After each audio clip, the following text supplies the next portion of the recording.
তারাবির নামাজ সহি হাদিস মতো 8 রাকাত। যারা তারাবির নামাজ 20 রাকাত পড়ে এরা সহি হাদিস মতো পড়ে না। আমি এই জাহেলদের কথার পর্যালোচনায় যাওয়ার আগে আপনাদের জিজ্ঞাসা করি, ইমাম আবু হানিফা এদের থেকে সহি হাদিস কম জানতো? ইমাম শাফি এই সমস্ত জাহেলদের চেয়ে সহি হাদিস কম জানতেন? ইমাম মালিক, ইমাম আহমদ এই সমস্ত জাহিলদের থেকে সহি হাদিস কম জানতেন? তারা সবাই কেন ঐক্যবদ্ধ সিদ্ধান্ত দিলেন তারাবির নামাজ 20 রাকাতের কম নয়, সহি হাদিস না থাকার কারণে? তখন যদি কেউ এদেরকে সাহস করে প্রশ্ন করে বসে, কোন সহি হাদিসে আছে তারাবির নামাজ 8 রাকাত দেখাও, প্রশ্ন করতে হলে একটু সাহস করে করতে হয়। কারণ সে যদি যে কোনো একটা দেখাইয়া দেয়, সহি হাদিস দেখাইলো না ভুল হাদিস দেখাইলো, বুঝার যোগ্যতা তো থাকতে হবে। এই জন্য সাহস করে কেউ যদি প্রশ্ন করে বসে, কোন সহি হাদিসে পাইলা তারাবির নামাজ 8 রাকাত দেখাও, ওই সহি বুখারী শরীফে আছে। কি কয়? সাথে সাথে সহি বুখারী শরীফ তার হাতে তুলে দেন, দিয়া বলুন বাইর কর কোন হাদিসে আছে তারাবির নামাজ 8 রাকাত। কয় আমি এই কিতাব পড়তে জানি না। কেতনা বড় পণ্ডিতের ঘরের পণ্ডিত, সহিহ বুখারী দা দলিল দেয়, এত কিতাব তুলে দিলে কয় পড়তে জানি না। তখন যদি জিজ্ঞেস করেন পড়তে জানোস না বললে কেন, তখন কয় বাংলা বুখারী পাইছি। আমি আপনাদের জিজ্ঞেস করি, বাংলা বুখারী মূল কিতাব না অনুবাদ গ্রন্থ? অনুবাদ গ্রন্থে তো অনুবাদকের ভুল হতে পারে না, সম্ভাবনা নাই? আমি একটু সময়ের জন্য ধরে দিলাম অনুবাদকে ভুল করছে না, অনুবাদকে ঠিকই লিখছে। ঠিক আছে, মূল কিতাব পড়তে পারোস না, বাংলা দাবের করে দেখা কোন হাদিসে আছে বুখারীর তারাবির নামাজ 8 রাকাত। তখন হাদিস বাংলা বুখারীর থেকে বের করে হাদিস বের করে বলে, এই দেখো বুখারী শরীফের হাদিসে উল্লেখ আছে, নবীর বিবি আয়েশা রাদিয়াল্লাহু তাআলা আনহা বলেছেন।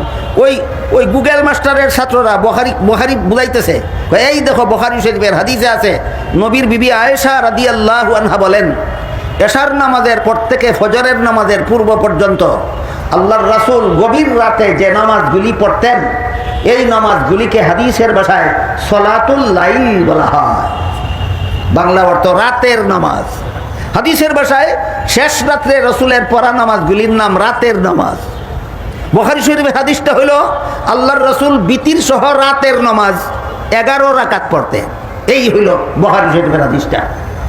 আল্লাহর রসুল রাতের নামাজ অর্থাৎ এশার পর থেকে ফজর পর্যন্ত গভীর রাতে আল্লাহর রসুল যে নামাজগুলি পড়তেন সেইগুলির পরিমাণ ছিল বিতির সহ 11 রাকাত। এবার আপনারা বলুন, রসুল যে 11 রাকাত নামাজ বিতির সহ পড়তেন, এখান থেকে বিতিরের জন্য কত রাকাত আলাদা করলে বাকি থাকবে 8 রাকাত? বিতিরের জন্য কত রাকাত আলাদা করলে? 3 রাকাত। তাহলে 8 রাকাত তারাবি সাব্যস্ত হলো কিনা সেটা আমরা পরে দেখব।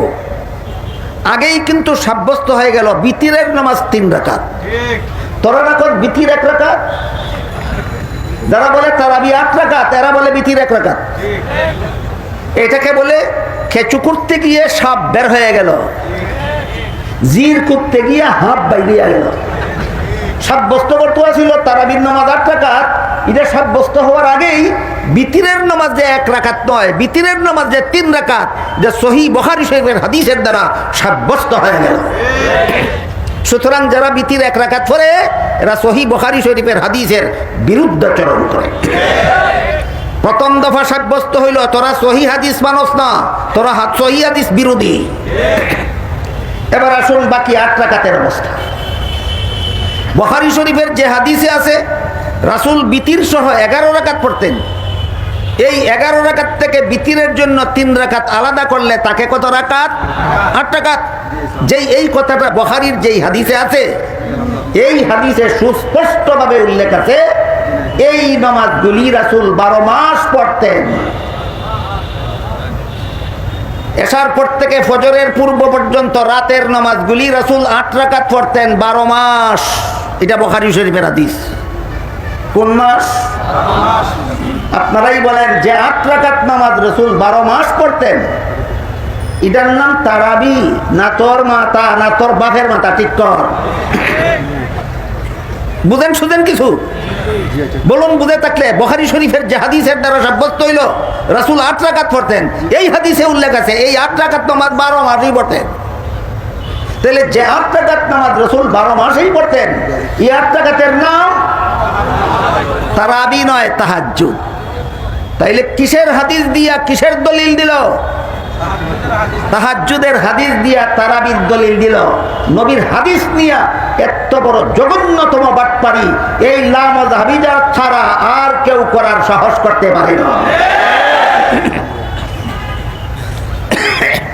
বুঝে থাকলে বলুন, সত্যই এরা সহি হাদিস মতো আমল করে না সহি হাদিস নিয়ে বাটপারি করে? সহি হাদিস মতো আমল করে না, সহি হাদিস নিয়ে বাটপারি করে। নাম ধারণ করেছে আহলে হাদিস। কি নাম ধারণ করেছে? আহলে হাদিস। আমার বইয়ে লেখা আছে, ড্রাইভারের কাছে পাবেন আমার গাড়িতে। আহলে হাদিস কথার 2 অর্থ আছে, একটা ভ্রান্ত অর্থ আর একটা শুদ্ধ অর্থ। আহলে হাদিস কথার ভ্রান্ত অর্থে লামাযহাবিরা ব্যবহার করে। আহলে হাদিস কথার ভ্রান্ত অর্থ হইল আমরা হাদিসে যা আছে তা আমল করি, আবু হানিফা যা কয় তা আমল করি না, ইমাম শাফিঈ যা কয় তা মানি না, কোরআনে আর হাদিসে যা কয় তা মানি। এই কথাগুলি শুনতে বড় শ্রুতি মধুর, শুনতে বড় চমৎকার, কিন্তু এটাকে বাংলায় বলে কথা সত্য মতলব খারাপ। কথা সত্য মতলব খারাপ।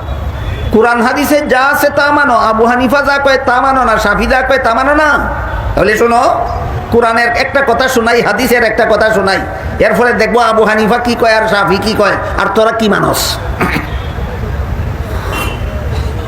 পবিত্র কোরআনের এক আয়াতে আল্লাহ বলেন, ওয়াল মুতাল্লাকাতু ইয়াতারাব্বাসনা বিআনফুসিহিন্না সালাসাতা কুরু। এর অর্থ হলো আল্লাহ বলেন তালাকপ্রাপ্তা নারীরা একটা নির্ধারিত সময় অপেক্ষা করে ভিন্ন স্বামী গ্রহণ করবে। তালাক পাওয়ার সাথে সাথেই না একটা সময় অপেক্ষা করে। এই সময়ের বিবরণ দিতে গিয়ে আল্লাহ বলেন সালাসাতা কুরু, 3 কুরু সময়। এই কুরু শব্দটা কোরআনের ভাষা। 3 কুরু সময় অপেক্ষা করে তালাকপ্রাপ্তা নারী ভিন্ন স্বামী গ্রহণ করবে। কুরু শব্দের আবিধানিক অর্থ আছে 2টা। কুরু শব্দের আবিধানিক অর্থ, এতেও তেমন একটা অসুবিধা ছিল না, কিন্তু বড় অসুবিধা দাঁড়াইছে।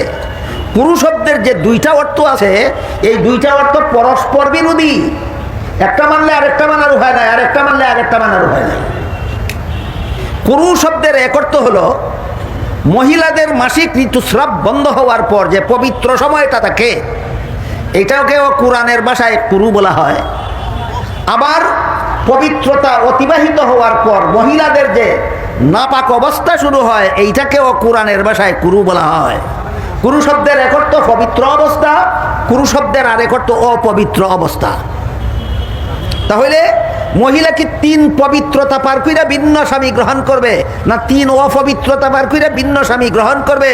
এই ব্যাপারে কোরআনের ভাষা সুস্পষ্ট না অস্পষ্ট? এবার সমাধান কেমনে বের করতে হবে? ইজতিহাদ। ভুলে গেলেন? কেমনে বের করতে হবে? ইজতিহাদ। আমি আমার মাদ্রাসার ছাত্র ভাইদের জন্য বলি, তোমাদের অনেক দরকার, অনেক উপকার হবে। অন্য মানুষের এতটা দরকারও নাই, এত উপকারও হবে না। মাদ্রাসার ছাত্ররা কান পেতে শোনো, জীবন ভর মনে রেখো, 3 ক্ষেত্রে ইজতিহাদের মাধ্যমে সমাধান বের করতে হয়। কত ক্ষেত্রে? 1 নম্বর, যে আলোচনা কোরআন হাদিসে পাওয়া যায় না, এই ক্ষেত্রে ইজতিহাদের মাধ্যমে সমাধান বের করতে হয়।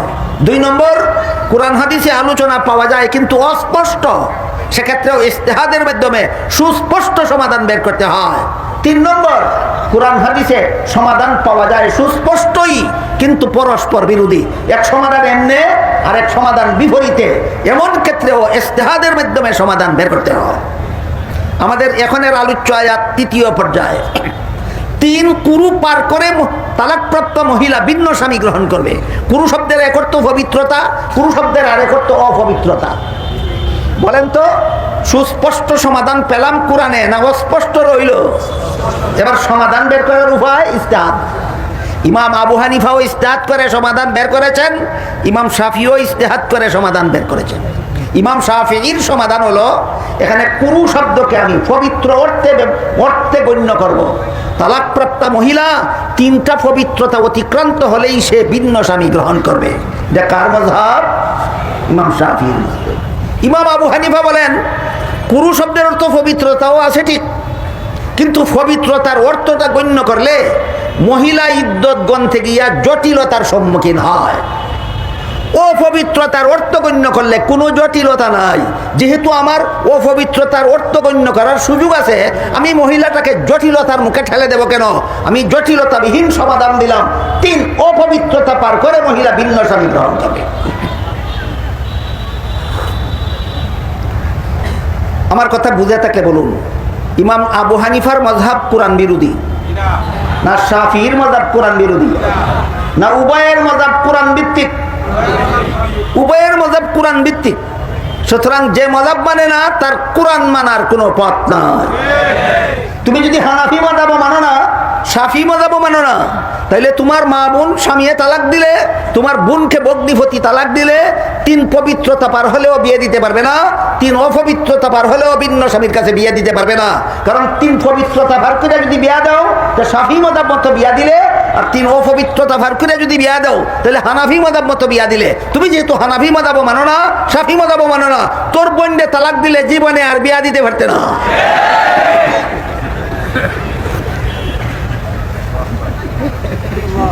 বুঝে থাকলে বলুন, কোরআন মাযহাব না মানলে কোরআন হাদিস মানার কোনো পথ আছে?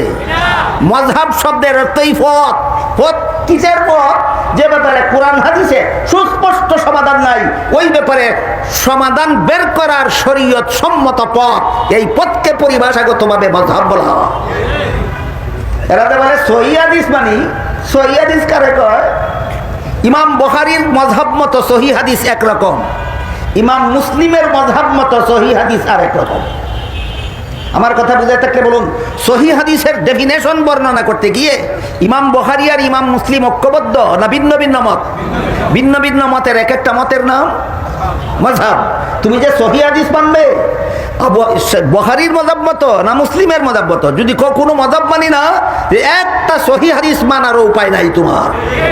সহিহ হাদিস মানতে হলে আগে বলতে হবে আমি বুখারীর মাযহাব মতো সহিহ হাদিস মানি, আর না হয় বলতে হবে ইমাম মুসলিমের মাযহাব মতো সহিহ হাদিস মানি।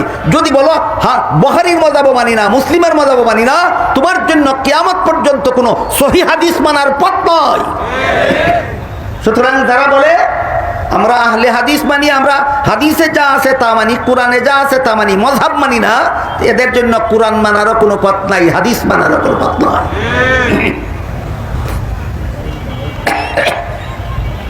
গেল মুস্তাহিদ ইমামগণের ইজমা প্রসঙ্গ ভুলে গেলেন। আল্লাহ বলেছেন আল্লাহর হুকুম মানো, এর মানে হলো ইসলামের যে বিধান আল্লাহর কোরআনে আছে সেই বিধান কোরআন থেকে গ্রহণ করো। তারপরে বলেছেন রাসূলের হুকুম মানো, ইমাম রাজি লেখেন এর তাফসীর হলো ইসলামের যে বিধান রাসূলের হাদিসে আছে সেই বিধান হাদিস থেকে গ্রহণ করো। এরপরে যে আল্লাহ বলেছেন ওয়া উলিল আমরি মিনকুম, তোমাদের হুকুমদাতাদের হুকুম মানো, তোমাদের সমাধানদাতাদের হুকুম মানো। এরা কারা? এরা ওই সমস্ত মুস্তাহিদ যারা ঐক্যবদ্ধ সমাধান দিয়েছেন, এদেরকে আল্লাহ কোরআনে উলুল আমর বলেছেন। মাদ্রাসার ছাত্ররা মনে রাখো, সূরা নিসার 59 নম্বর আয়াতে আল্লাহ উলুল আমর বলতে কি বুঝাইছেন? ঐক্যবদ্ধ মুস্তাহিদদের বুঝাইছেন। যে সমস্ত মুস্তাহিদ ইজতিহাদের মাধ্যমে ঐক্যবদ্ধ সমাধান বের করে দিয়েছেন, এদেরকে সূরা নিসার 59 নম্বর আয়াতে আল্লাহ বলেছেন উলুল আমর। এরা তোমাদের সমাধানদাতা, এরা তোমাদের হুকুমদাতা, এরা যেই সমাধান বের করে দেয় সেই সমাধান মানো। এটার নামই রাসূল বলেছেন উম্মতের ইজমা। এই লামাদাবিরা কয়েক বছর বাংলাদেশে যে সমস্ত ব্যাপার নিয়ে যত উৎপাত, যত উপদ্রব, যত উস্কানি আর যত ফিতনা সৃষ্টি করে চলেছে, এর মধ্যে একটা হলো তারাবির নামাজ 20 রাকাত না 8 রাকাত। আমার আলোচনায় কিছু ক্লিয়ার হলো? তারাবির নামাজ 20 রাকাত না 8 রাকাত? 8 রাকাতের পক্ষে যেই হাদিস দিয়া দলিল দেয় এটা তারাবির হাদিস না তাহাজ্জুদের। সুতরাং এটা নবীর হাদিস নিয়ে বাটপারি ছাড়া আর কিছু নয়। আরো যে সমস্ত বিষয় নিয়ে এরা সমাজে ফিতনা সৃষ্টি করতেছে,